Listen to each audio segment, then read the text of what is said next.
selamat datang di Podium Podcast HMI Komplum. Podium kali ini akan dipandu oleh aku, Roni Adi Wijaya, dan kali ini aku mau ngobrol-ngobrol sama Ketum HMI Komisariat Hukum Cabang Jember, yaitu Anda Ramdan Prawira. Gimana Mas kabarnya? Alhamdulillah baik. Gimana kita mau ngobrol apa nih? Sebelumnya aku mau tanya nih, kesibukannya ini jadi mahasiswa ini sekarang lagi semester berapa? Sekarang semester 8. Semester 8. Jurusan hukum perdata ya? Hukum Perdata Ekonomi Bisnis. Oke. Gimana untuk masalah skripsinya, lancar? Alhamdulillah lancar. Sekarang lagi menyusun skripsi sih. Ngobrol-ngobrol HMI nih. Ini mungkin ada banyak yang masih belum tahu ya HMI. HMI itu apa sih Mas? Kira-kira? Oke, mau jawaban yang panjang apa yang singkat ya? Mungkin dari sejarah dulu mungkin. Oke, kita jawabnya agak panjang, sedikit Iya. cerita juga nih teman-teman ya. Jadi HMI itu adalah organisasi mahasiswa Islam, singkatan dari Himpunan Mahasiswa Islam. Nah, HMI ini berdiri di Yogyakarta pada tahun 1947, bertepatan pada tanggal 14 Rabiul Awal 1366 Hijriah. Nah, jadi HMI itu pada saat itu didirikan dengan dua alasan. Pertama, melihat keadaan Indonesia, keadaan bangsa yang pada saat itu kan pada tahun 47 masih dalam suasana revolusi ya, masih kental dengan penjajahan dan sebagainya kayak gitu. Jadi masih banyak ideologi yang tidak selaras dengan Pancasila. Nah, HMI hadir untuk meluruskan dan membumikan Pancasila juga kayak gitu. Terus kedua adalah alasan keislaman. Singkatnya Islam pada saat itu dipandang cuma sebagai agama ritual. Padahal Islam adalah the way of living. Ya. HMI ingin membumikan Islam pada masyarakat Indonesia pada saat itu. Jadi HMI itu berdiri karena dua alasan itu. Ada alasan keindonesiaan, ada alasan keislaman. Kemudian kita juga bisa lihat dari bergulirnya roda sejarah kalau HMI sangat-sangat banyak berkontribusi pada perkembangan negeri ini. Pertama dari melawan PKI, kemudian menjadi aktor-aktor dalam menginfiltrasi Pancasila. Pada zaman itu kemudian kita melawan juga rezim otoriter, rezim Orde Baru, dan sampai saat ini HMI jadi kader-kader pemimpin bangsa.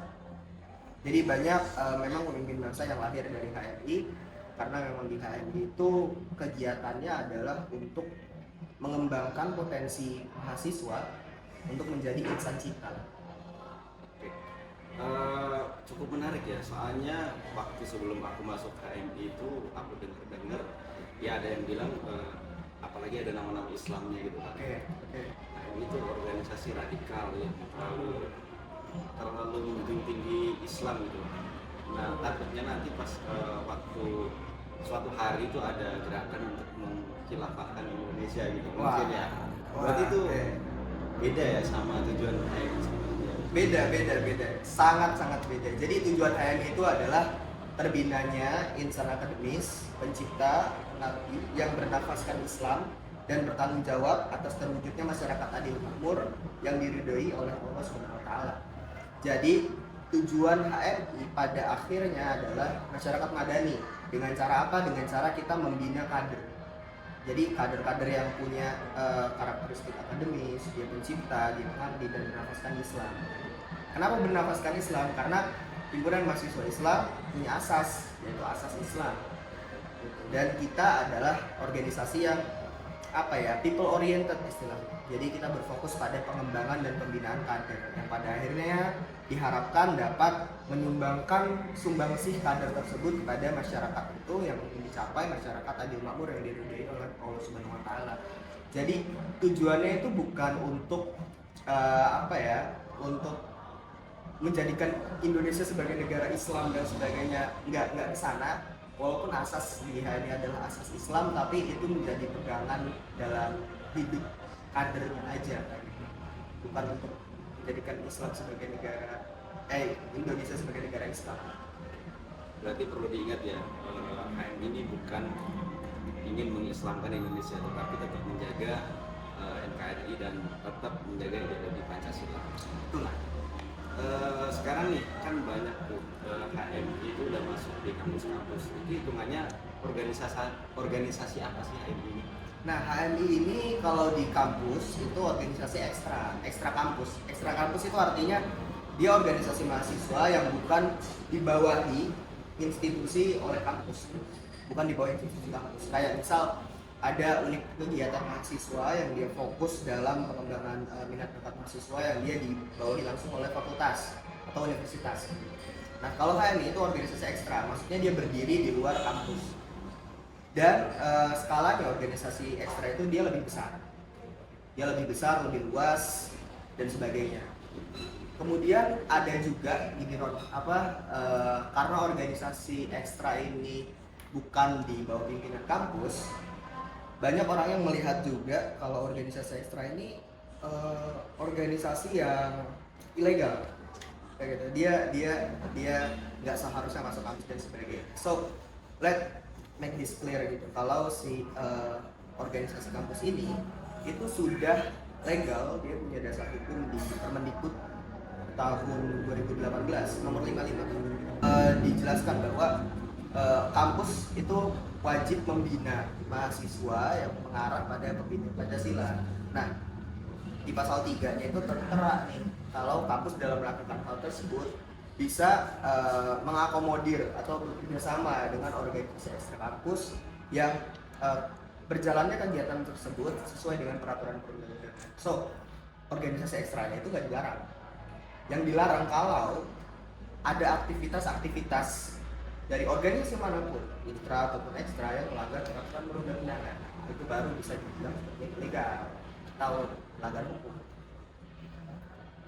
Jadi cukup clear ya, organisasi HMI atau organisasi yang lainnya seperti HMI itu adalah organisasi yang legal dan diperbolehkan ya untuk kita gabung di situ untuk kita berproses dan apapun yang kita mau lakukan di HMI. Iya, diperbolehkan, cuman kita tentunya masih punya batasan kan antara intra dan ekstra kayak gitu. Intinya ormek atau organisasi ekstra itu tidak dilarang atau bukan organisasi yang dilarang. Jadi bisa beraktivitas di dalam kampus juga, kader-kadernya dan sebagainya kayak gitu. Cuman pastinya ada batasan nih di dalam kampus kan antara yang intra dan ekstra. Batasannya itu maksudnya karena perbedaan ini aja, perbedaan struktural. Maksudnya yang intra itu kan pasti di bawah pimpinan fakultas atau universitas, dan ekstra itu tidak. Jadi tidak bisa secara langsung melebur jadi satu karena memang beda ininya aja, beda dasarnya aja.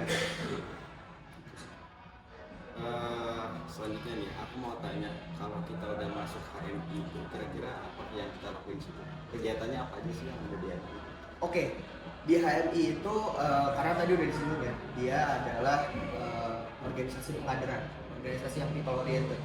Nah, jadi kegiatan-kegiatannya itu berfokus pada pengembangan kader, pengembangan diri kader. Nah, di HMI itu dia ada 3 fokus yang harus dipenuhi. Jadi HMI harus memenuhi ini ke kader. Pertama adalah student interest, minat kader. Kita harus tahu nih, kader ini minatnya apa.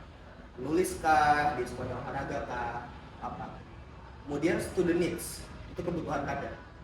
Apa yang kira-kira dibutuhkan oleh kader itu diteliti dulu nih, sama bidang P3A, bidang internal di HMI yang tugasnya meneliti kader itu kebutuhannya apa. Kemudian hasil dari itu disebarkan kepada bidang-bidang yang lain. Terus yang ketiga adalah student welfare, kesejahteraan kader. Maksudnya kesejahteraan kader di sini bukan berarti kita menjamin kader-kader itu sejahtera hidupnya dan sebagainya. Bukan secara langsung. Tapi kita menjamin bahwa ketika kader-kader ini lulus dari kampus, ketika kader-kader ini lulus dari HMI istilahnya, dia sudah punya modal yang kuat untuk mensejahterakan dirinya.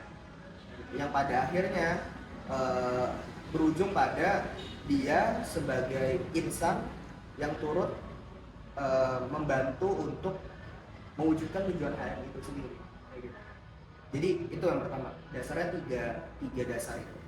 Kemudian kalau secara konkretnya nih ya, di komisariat hukum kegiatannya apa aja sih kesehariannya kayak gitu. Pertama pastinya diskusi. Kemudian kita ada mentoring juga nih. Jadi misal tadi ada minat-minat kader kayak dia menulis debat dan sebagainya kayak gitu. Kita mentoring. Jadi ada kakak tingkatnya, kanda yinda yang dia sudah pernah melakukan lomba dan sebagainya, itu pasti mentoring tulisan atau debat. Kemudian selain diskusi, kajian strategis, aksi, kemudian banyak pelatihan advokasi, penyuluhan hukum dan sebagainya. Pada dasarnya itu bertujuan untuk mengembangkan diri kader. Itu sih. Tadi sempat aku dengar ada kegiatan aksi. Ya. Aksi itu kayak gimana, Mas? Kira-kira? Aksi itu adalah ruang untuk kita menyuarakan aspirasi atau pendapat. Misal ya, ada Omnibus Law yang dari tahun 2020 itu rame nih. Gitu. Kita sebagai mahasiswa hukum harus lebih aware sama isu itu. Gitu kan. Nah, kemudian kita kaji nih. Omnibus Law itu di undang-undang itu ada dasarnya apa enggak sih? Pada saat itu belum ada, kemudian kan sudah ada dasarnya di perubahan kedua undang-undang pembentukan peraturan perundang-undangan. Cuman pada saat awal adanya Omnibus Law itu juga kita sudah bersuara kan. Kita menyatakan aspirasi kita turun aksi pada saat itu, walaupun pada saat itu kondisinya pandemi kayak gitu. Jadi intinya aksi itu baik aksi yang dilakukan secara langsung kepada DPR atau pemerintah, atau aksi yang dilakukan secara simbolik. Kayak waktu kemarin kita September Hitam melakukan aksi simbolik untuk mengingat pejuang-pejuang HAM yang gugur di alun-alun Jember. Kita ada puisi, kita ada orasi dan sebagainya. Jadi aksi itu sebenarnya media untuk menyampaikan pendapat dan aspirasi kita. Jadi menarik ya, HM ini nggak cuma memikirkan tentang keuntungan dari kadernya sendiri, cuman ada beberapa hal yang kita harus terjun langsung untuk turut membantu masyarakat dan memantau pemerintahan gitu. Oke, untuk selanjutnya aku mau tanya nih, kenapa harus HM? Oke, kenapa harus HMI? Ya. Oke, jadi memang organisasi mahasiswa itu banyak ya, organisasi intra, ekstra dan sebagainya. Kalau kenapa harus HMI, mungkin itu pertanyaan yang sifatnya bisa juga personal. Iya. Buat saya, pada saat itu saya melihat HMI sebagai organisasi yang cukup ideal untuk memulai berproses, karena HMI adalah organisasi mahasiswa Islam yang tertua di Indonesia dan sudah memiliki jenjang pendidikan atau pengkaderan yang cukup baik. Nah, pada saat itu saya juga melihat culture yang ada di komisariat, culture yang dia lebih akademis, culture yang dia lebih di antara peers, di antara teman itu saling support lah untuk misal yang tadi sudah disebutkan ada lomba dan sebagainya, di mentoring sama kakak-kakak dan sebagainya. Itu culture yang menurut saya tempat yang cukup bagus untuk bisa berkembang. Itu alasan personal. Kemudian alasan yang general mungkin yang bisa saya sebutkan adalah pertama, HMI organisasi kader, dia fokus pada pengembangan kader. HMI juga organisasi Islam mahasiswa tertua di Indonesia, otomatis dia punya banyak alumni, banyak jejaring, banyak kawan-kawan, teman-teman di seluruh Indonesia gitu. Kemudian menjadi kader HMI adalah menjadi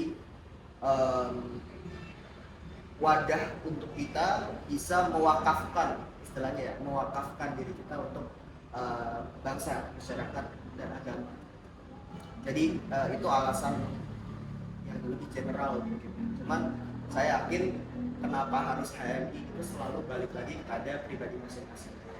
Dan mungkin kalau bisa mengingatkan kepada teman-teman sebelum masuk ke organisasi intra, ekstra apapun itu, pastikan dulu tujuan teman-teman, kemudian baru dianalisis lebih lanjut kelebihan dan kekurangannya. Jadi kita tuh harus tahu nih tujuan kita masuk organisasi itu apa. Oke, tadi kita udah cukup banyak mendengar apa itu organisasi HMI, keuntungannya masuk HMI itu apa, sejarahnya HMI itu seperti apa. Ternyata kontribusinya itu cukup besar untuk negara kita, khususnya pada masa pasca proklamasi, pasca kemerdekaan. Kira-kira nih, kalau misalkan ada teman-teman mahasiswa yang mau masuk HMI, itu syaratnya apa aja? Syarat untuk join HMI Betul. simple sih. Syaratnya mahasiswa dan beragama Islam. Jadi nggak ada syarat yang gimana banget. Kalau misalnya buat join HMI cuma 2 syarat: mahasiswa dan beragama Islam. Caranya untuk join HMI itu ada ikut training, namanya latihan kader 1 atau basic training. Nah di sana nanti teman-teman yang mau join HMI akan ikut training, biasanya umumnya 3 hari, yang akan memuat materi-materi umum terkait dengan kemahasiswaan, keindonesiaan, dan HMI itu sendiri. Jadi nanti dari sana outputnya adalah mahasiswa yang aware, yang sadar akan hak dan kewajibannya sebagai mahasiswa, dan dia mempunyai motivasi untuk dia melakukan sesuatu yang lebih daripada mahasiswa-mahasiswa yang lain. Itu outputnya kan. Itu adalah gerbang awal dari HMI. Jadi mahasiswa ketika sudah mengikuti latihan kader 1 atau basic training itu diharapkan bisa kemudian berproses lebih dalam lagi di HMI. Ibaratnya kalau yang 3 hari tadi itu sama kayak diklat gitu. Iya, betul, diklat. Setelah ada basic training tadi, berarti kan ada training lanjutan tuh. Ada training lanjutan. Itu Iya. apa aja training lanjutan? Jadi training formal di HMI secara jenjang formal itu ada 3. Latihan kader 1, basic training. Iya. Latihan kader 2 atau intermediate training. Latihan kader 3 atau advanced training. Di samping itu banyak training yang lain. Karena di HMI punya badan khusus sama LPP atau lembaga pengembangan profesi. Jadi badan khusus ini terdiri dari 1 badan pengelola latihan dan 2 kohati. Badan pengelola latihan adalah dia kayak instruktur pada saat pelatihan itu kayak gitu. Jadi punya badan tersendiri dan dia ada jenjang latihannya sendiri. Kemudian ada kohati, Korps HMI Wati. Itu adalah wadah untuk HMI Wati, HMI yang perempuan kayak gitu. Itu ada latihannya sendiri. Terus ada LPP yang lain, kayak kalau di hukum itu yang paling dekat adalah LKBHMI. Itu adalah lembaga konsultasi dan bantuan hukum mahasiswa Islam. Jadi di sana teman-teman bisa untuk mempraktekkan ilmu-ilmu yang udah didapat di kuliah. Jadi bisa praktek secara real di sana. Dan itu ada pelatihannya sendiri. Jadi itu tadi nyambung kan ke alasan yang pertama tadi secara personal kenapa HMI, karena menurutku di HMI ini jenjang training, jenjang pelatihan yang banyak ruang-ruang yang bisa kita manfaatkan untuk mengembangkan diri, dan itu semuanya harus diawali dengan masuk HMI melalui kelas 1 basic training. Tadi aku dengar ada lembaga bantuan hukum. Yap. Kalau kita misalkan mau masuk ke LBH itu tadi hitungannya kita magang atau kayak gimana itu Mas? Atau kita training biasa gitu? Kita daftar, kita mau kayaknya magang atau apapun itu gimana mekanisme? Oke, jadi kalau di LKBHMI, di lembaga konsultasi dan bantuan hukum mahasiswa Islam, jadi kita perlu mengikuti training dulu, namanya PDBH, latihan dasar bantuan hukum. Setelah di sana kita di training, kita dilatih untuk memberikan bantuan hukum kepada masyarakat yang membutuhkan, mengadvokasi dan sebagainya. Kita sudah bisa secara aktif untuk ikut kegiatan-kegiatan mengadvokasi dan memberikan bantuan hukum di LKBHMI itu.